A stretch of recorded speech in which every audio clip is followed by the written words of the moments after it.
Hello and welcome to this episode of the Worship Band Builder Podcast, where we are working with you to lay the foundations for skillful worship. I'm Eric Roberts, and I'm joined by my lovely co-host and quote boat captain, Emily Roberts. I don't have quotes for this one. They'll just have to take our word for it. Oh, well, the last episode was full of quotes, and it was amazing. It was about planning ahead. That was a fun one. Yeah.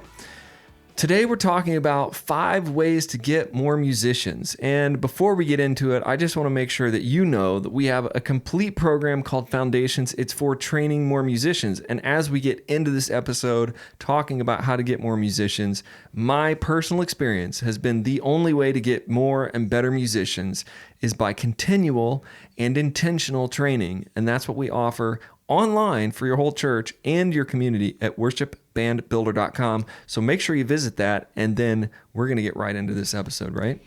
We know that you don't have necessarily the time or the capability to train everybody that needs to be trained on every instrument on the stage.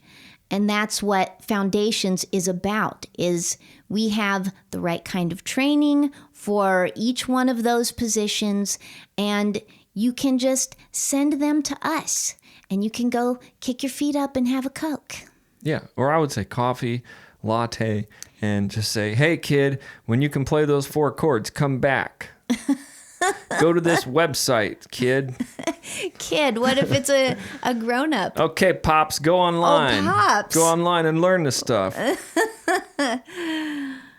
Boy. So first, it takes time to build a strong team, and it takes time to build musicians. So it takes work and training, and like I said in my little promo, which was so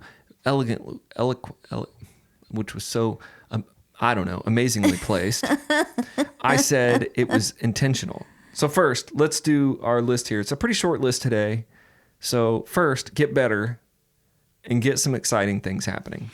Okay, I don't really know what you mean by this. You mean just personally you as the worship leader get better at your craft? Or what are we talking about? It's perfect that you don't know, because then I can explain. This is a Please concept. do. Let's say you've got this worship band and you're kind of stinky and you're kind of okay at guitar and you're just up there plunking around every Sunday. Do you think that everybody's going to be thinking, man, I wish I could get up there and be a part of that? I want to be a part of that. Maybe not everybody. Some people. Some might. But my point here in my brain was, as you get better, as you get exciting things happening on your stage and in your worship program, more people are going to be drawn into it. So exciting, like you invite a trumpeter to come one week, or somebody playing the bagpipes, maybe have somebody on a unicycle. Yeah. I mean, if you think, what do you mean by exciting? What are we talking about? Exciting things like, okay, so for example, one exciting thing I used to do was I did a Wednesday night guitar class where I would just be like, anybody that wants to play, come on Wednesday night. We're going to have like a little jam session. So create some interest. Yeah, is it's what exciting. You're saying. Create some different things. I thought we were talking about, like fog and light show and, making something spectacular happen on the stage. I think you just take whatever you think. I mean, if you think a unicycle and a trumpeter is exciting, I think a trumpeter on a unicycle. Yeah, if you pull that noise out in church, you're going to have a sign-up sheet in the lobby and it's going to be full. People are like, I want to get involved with that. I got some bagpipes, like you said. I mean, whatever is going to be cool and exciting for your church, it's not going to be the same for everybody. My church that we were in, that we built a lot of really strong teams and had success in training, was just basically, hey, we're going to do guitar nights, and anybody want to bring your guitar? And people were showing up, like old guys, young kids. They're all showing up, and then they were like becoming a part of the team. That's and it was like excitement to get together and do something fun. Now, I just want to be careful and say that I'm being silly, but trumpets and bagpipes are instruments that honor the Lord just like every other. And so I do not want to misconvey my feelings about any of those instruments. I'm just goofing around. Yeah, that's funny, because I'm thinking, if there is somebody who plays bagpipes who's listening, right? They're probably thinking, dude, I'm awesome and I know it. because those are like awesome. They are so hard to play. Do you realize what it takes to play bagpipes? Yeah, I don't think we could offend those guys. They're pretty much, they know they're awesome. They show up, man, everybody's going to be like, okay, everybody else put your instruments down. The dude's got bagpipes. Well, and when I was in the band, the trumpeters were pretty much the most confident guys and girls on the field. So Yeah. So you picked two musicians. Now, if you would have said something like, bass players, those Oh, guys, stop. those guys are easily offended, because they play the bass. No. I'm just kidding. There's so many bass jokes and so many bass memes out there on Facebook. I feel sorry for bass players now. We should start a bass player support group. Bass player support group. Yeah. If you play bass, it's okay. You are still cool. You know what the one thing I will say about a bass player, and this, if you're a bass player, you've already heard this. If you always want to have a gig, play bass. Honestly, without the bass, music is not danceable. I mean, bass is what creates the danceability of music, in my opinion. And if you are a bass player, you are in no shortage of gigs because there are just so many guitar players, but there are not that many bass players. And I feel that we have gone off the rails just a tad. Yeah, here. well, it's exciting. do exciting stuff. Have a bass jam at night. All right, next one. Ask your friends.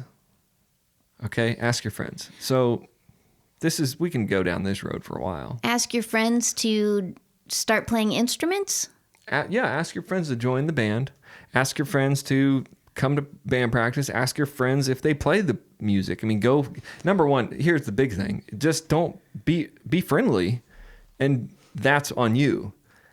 Be friendly. So when you're saying ask your friends, you might really be saying go make some friends who are interested in playing. Go make some friends, basically. Yeah. Make some friends with people in your church. There are people in your church that play the guitar right now, that play the bass, that play the drums, that you don't know because you're just not friendly enough. You haven't been out there and actually that was got one together. thing that I made a note about, was to ask around, because there are closet musicians in your congregation. They have a guitar under the bed that they have not pulled out in years, or they used to play piano when they were a kid, or they sang in choir in high school, and they can all be a part of your team if you make your needs known. Yeah, if you want more musicians, you have to do everything we're talking about and then just be friendly and go out there and say, hey, we need some more musicians. Anybody, and open it up and be open. That's why I like our foundations training, because you can open it up like, hey, we have new training if you're a bass player. Because those people might play the bass, but they're like, well, yeah, but I'm not good enough to play for church. I mean, musicians have all kinds of weird thoughts. And some of them that are really good would look up at church and be like, well, I'm not going to be good enough for their band, or they don't need a bass player. I mean, they already have, people make up weird stuff. And so you need to be open and be friendly to them and ask people, hey, do you play? A lot of the guys that I've got in my bands, I've just been talking. They're like, oh, I used to play the bass. And I'm like, really? Okay, you can be the bass player. Just start pulling people in, talking to people and being friendly and pulling them in. I think there are a lot of willing hearts too that have never played an instrument, and if they just knew how quickly and easily they could really learn and become a part of the worship team, that they would jump at the chance. Yeah, make it accessible. And that's just what I meant. Ask friends and be friendly. The next one is, and this is a little bit harder, I think, evangelize. Is that how you spell evangelize anyway? Evie? I think that looks right. Okay, evangelize and get some people saved.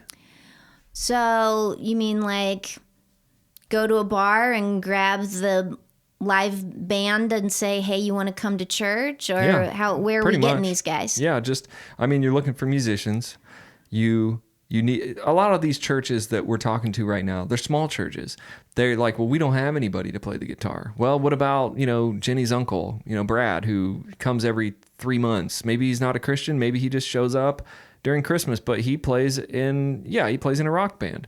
Why not go hit him up, talk to him, take him to lunch, evangelize. This is more asking around and finding out. Yeah. Maybe you're talking to a congregation member and maybe they don't play an instrument, but they know somebody who does. Yeah. My thought on this was to go to your local schools, and if you have a college or university around, band directors can tell you who's musical at school.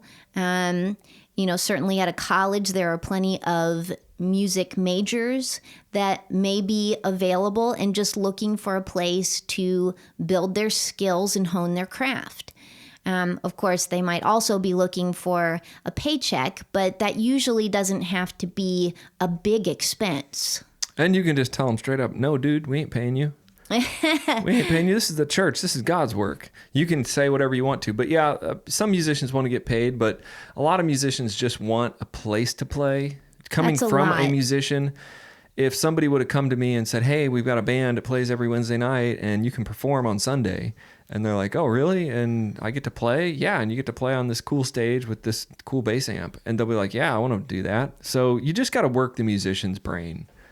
Evangelize think like them. A musician. Think maybe. like a musician and get musicians. But a lot of people look at it, in my opinion, they look at it like, well, we just don't have anybody. Well, of course you don't have anybody. You got to start, like I said, training. You got to get better. You got to start some exciting stuff. You got to get friends. You got to bring people in, pull people in. And this can be anybody.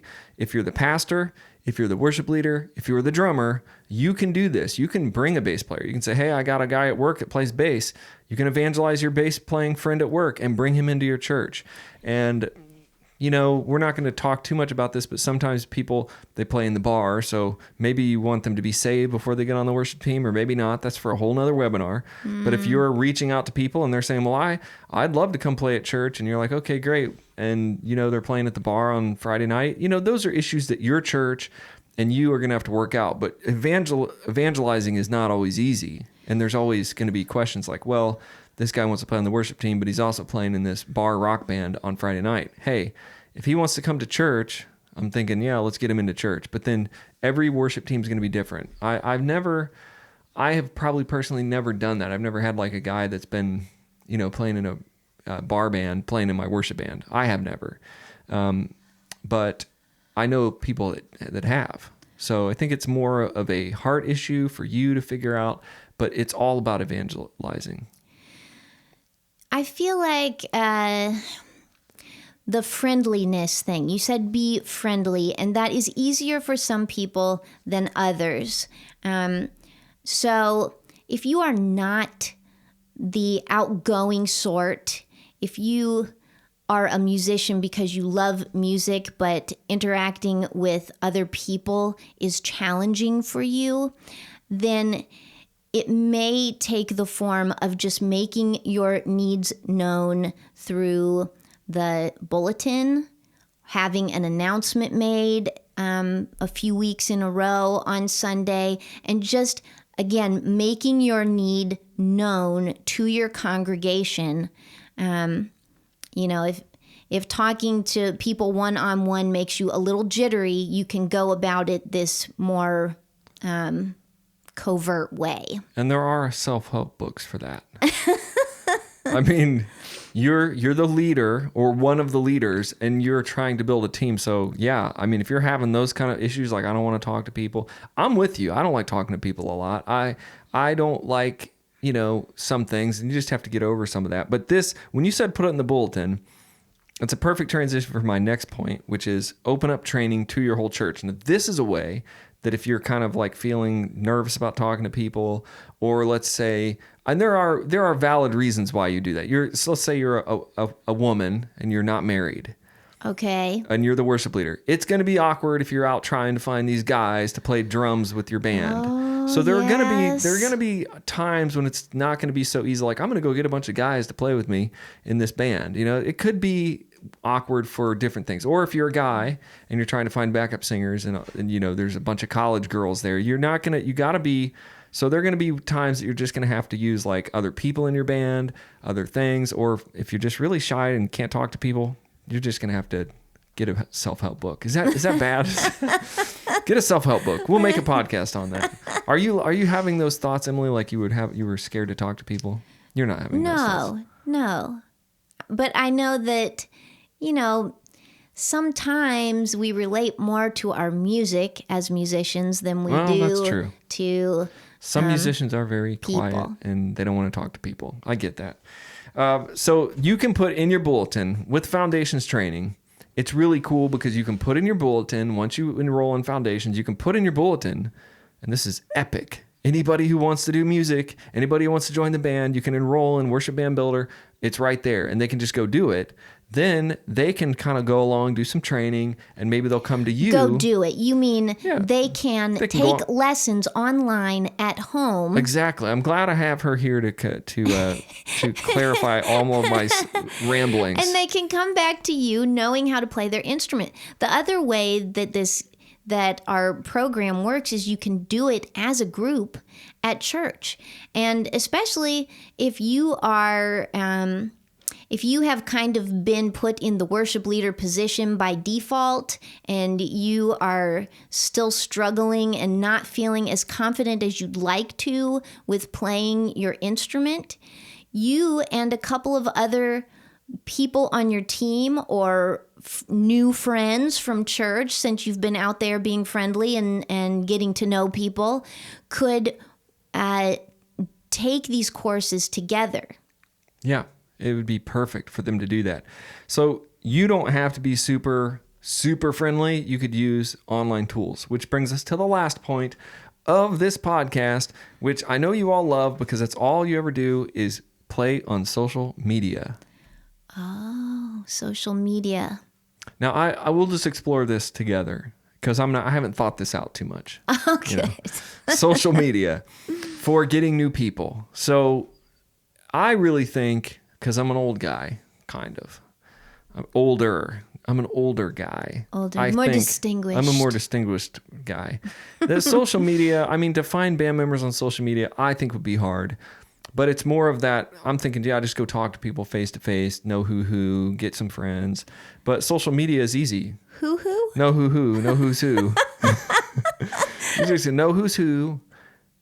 I was trying to be like that guy, that Dr. Seuss guy. Know who. Trying to make a... Oh boy, you better stick to playing your guitar. I'm going to know who on my team. I'm going to know who. I'm going to put it on social media. Hey, you guys want to come play with this band that I'm putting together? Or, hey, check out this new live stream that I have. We're looking for bass players. Social media is pretty powerful. So if your whole band is using it and if your whole church is using it, you guys got to get using it if you're not. But to get new people in your church, it'd be easy. You could put up a thing. Hey, we're doing a Wednesday night guitar night. And you could put that on social media. And you could bring people in. Okay, but what if they put it up there and nobody looks at that or responds to it? Well, that's because they have low rates of interest on their social media feed. I don't know. That's what I would get. I would put out the plea and I would get like 2 viewers. That's true. Well, you got to be good at social media. That's why I thought we'll just talk this out. If you're not great at social media, find some young whippersnapper in your church. Whippersnapper. Find some young whippersnapper in your church. Not a whippersnacker. Whippersnacker. That's me. I'm going to be snacking all day. Find some young kid in your church who's got a million followers on Twitter and say, hey, would you tweet this out for us? That's what I mean. I don't know if social media is going to be the most important part of building this, but I can see relevant ways for you to use this. If you have a thing to put up every week, here's one. I'm going to give you a social media tip. All right, okay, lay it on me. Here's what I do know. And here, listen, everybody, this is going to be the last tip, but this is going to be a killer tip. Okay. If this is going to be so good. We can't stand the suspense. Yes. If you're okay, so if you're going to put up one social media thing like, hey, I'm going to have a band practice. Anybody want to come and play? And nobody does it. That's fine. You'll think, oh, that didn't work. So here's my challenge. Put it up every day. Put up the same, like every day. Say it in different ways every day. We're doing band. We're doing band. We're doing band. Just be really annoying on social media. And that's how you do it. So you have to keep putting stuff out there so much. If you're in a little bit older, you're thinking that's super annoying, but that's the only way to break through. There's a lot of noise there, so just break through. Just keep telling everybody every day how good your band is and how cool your church is, and just keep kind of saying it over and over again, because all it takes is a few people that, after a week or two, they'll be like, hey, well, they keep talking about it. I might go check it out. See, it's just a matter of just keep throwing the net out there on social media. If you're going to use social media, do it upright. Do it whatever you think it should be, do it about 10 times more. And that's probably about enough. Okay. And that's social media. Build your band.